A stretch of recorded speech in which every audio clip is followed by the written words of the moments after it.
this amazing channel. It's your girl Laura Big Baby. If you're new to this channel, kindly hit the subscribe button. Let's grow. We are growing. We are at 1,000 and something subscribers. Please guys, let's get to 2,000. So today I just remembered it's been a while since I gave you guys stories. So today I was here seated making managu. What is managu called in English?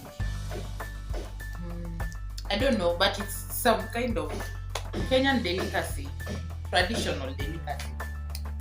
It is amboga. What do we call it? So I just remembered I was just seated and thinking about how I suffered in this city, in this Nairobi, when I moved out of school. You know, when you're in campus, you're done with campus, you have a lot of things that you want to think about, a lot of things you want to do. But God always has other plans for you, whether you like it or not. It's not always that things will always go 100% like you planned them, but in some way they always go. But before you get to that point, just know you've suffered.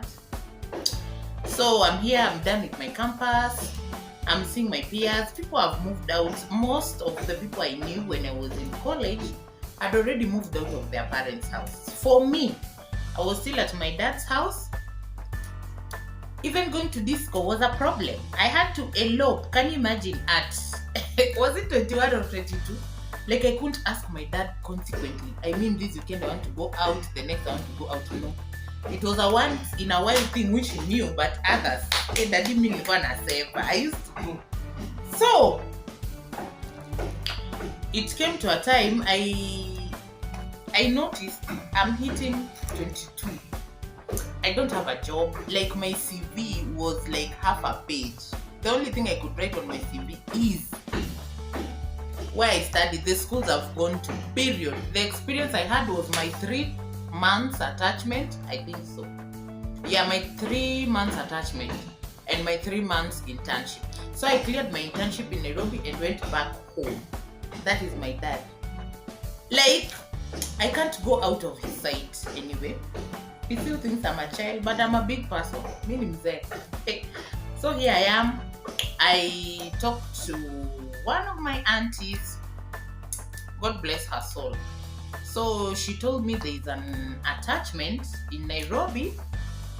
And I was like, you know, if it's an attachment in Nairobi, daddy can't agree for me to leave because he doesn't know how I'll pay the house.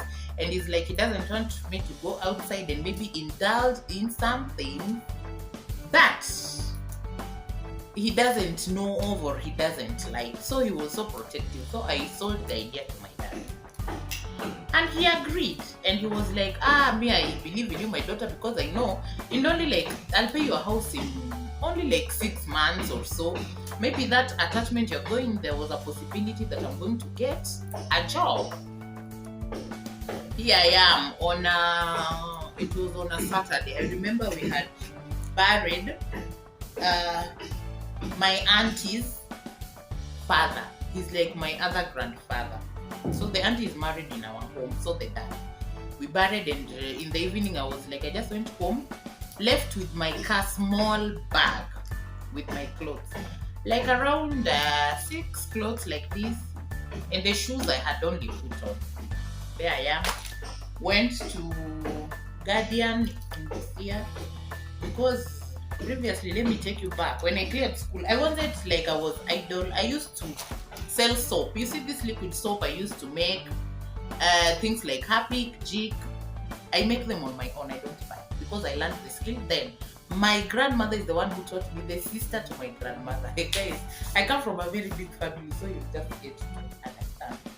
So I also had my little money there. Before that, I went to the salon. The only thing I could afford at that time were lines to put on a wig. I used to have another wig that had chapad. So that's what I put on. There I am, went to Guardian, came to Nairobi.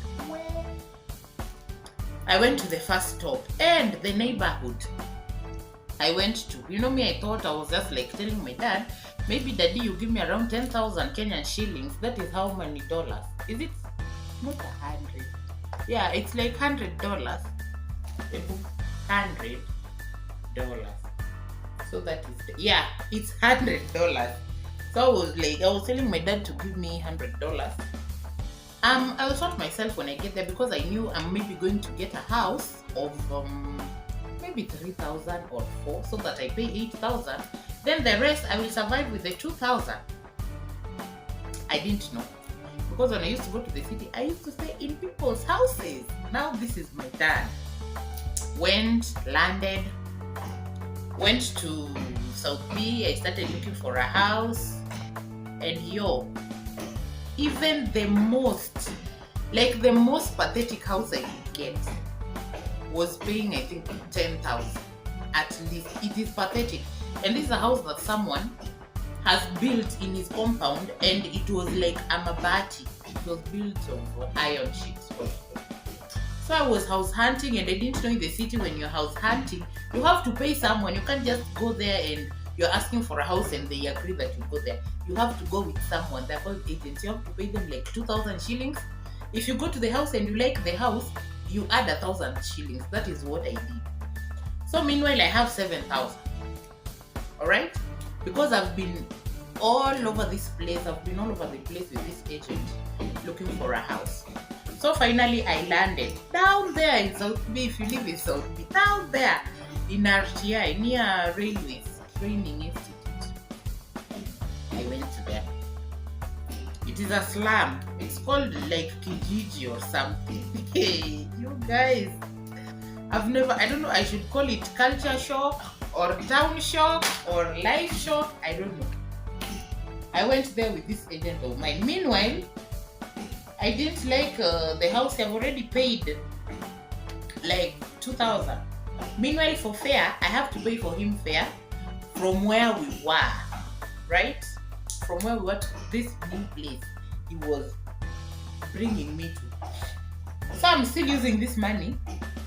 I'm getting to that place. I had around, I said I had 7,000.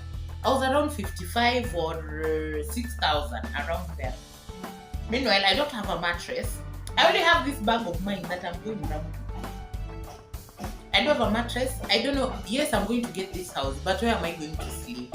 And I didn't want to go like to my auntie's or my relatives' place, because I wanted to be my own person. I wanted to experience this life on my own. Like I had put my big girl panties, and I really wanted to do this on my own. So there I am. We went to Kijiji and got to this house that hata kama ni mchana, it's during the day, but I have to use torch to access the toilet and the bathroom. And you guys, that place was so pathetic. First of all, when you get to that plot, the first thing you meet is the sewage running across there. After the sewage, you get into the gate. Bathroom. Are they called amenities? No? I'm not sure. But you find the bathrooms, my friend. When I entered into those bathrooms, you know those bathrooms of long time ago that have those slimy things on the wall. I could not imagine myself there. Like, I looked at the bathroom. I was like, okay, maybe I'll get 2 basins. I'll be standing in one in my house and shower. Then I mop in the morning. But remember, I'll have to wake up so early because this is Nairobi. I have to beat time. I have to clock in at work. If you get what I mean. So I went to the toilets. You guys. Where somebody has done his thing. So you just go there.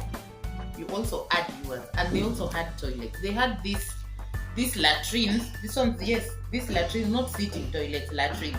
But they have tiles. What is it called? Not tiles. They're this thing. They have a bowel. Yes. They have a bowel and that system of flashing up. So you'll have to go down to 1 point. I'm telling you, that shit is full. Urine everywhere. Like everywhere I'm stepping is just urine. I was like, hey. But now that was our last stop. It was going to close to around 7 p.m. in the evening. And I didn't want to run. more than I had because I was tired. I traveled the whole night and I hadn't rested. So here I am. I got this house, my friend. I would never wish even for my enemy to live in such a place. My God, the house was pathetic. I had never lived in a ghetto. But here I was. I paid the house. Can you imagine the house was 11,000 for a single room? Because they were telling me about this proximity thing to town and also the neighborhood because it's like a good neighborhood. Now I just had to. So here I am. I moved into this house. I went that night in the evening. So I called my auntie who had organized for me this night. Told her that I'm around but I don't have anywhere to sleep. And she was like, no, come and sleep at my place. I was like, no, I've already gotten a house. My problem is only I don't have a mattress. So here I am. She gave me that mattress. She had an extra small mattress. That one for starting life of Kitambo. The one she started life with. God bless her soul, man. She gave me that mattress and a duvet. I carried my things to the piki. Remember, I'm still using this thing. So let me take you back. I had 6,000. So I had to call my dad to add me some money. And in this time, I was still texting her. Okay? So she gave me a whooping 10,000. I had money. At that time, no one had ever given me like 10,000. Money for a student. Those days I was still a student. So there I am. I paid for the house. I started living in this house. But when it came to showering and going to the toilet, I'd rather kaza. What is it called? I'd rather hold my poop and pee until morning. I'll wake up at around 5, go to that auntie's place of mine, shower there because the conditions were unbearable. But it didn't last for long, imagine. I only stayed there for like a month. So I started my internship, my attachment. And voila, I started my attachment. I did well. And I landed a job. Was it a job? Or I started with, even interns are working, man. You don't say something. If you're an intern, you're on the payroll, you're working. So here I am. Worked, but what I can say, in Luya, where I come from, they say kunyahana. Kunyahana is kuteseka. You guys, I suffered. Before I cleared those 3 months, I just don't make this video to be so long. I really suffered. I suffered my ass out in there. And right now, I look at where I am and I'm grateful. I'm grateful to God. It's God's grace and my hard work. My hard work and God's grace. So until next time, I will be back with more stories about my life. If you need me to tell you a story about something, I've gone through the most, like almost through everything. I cannot lack a story in any area.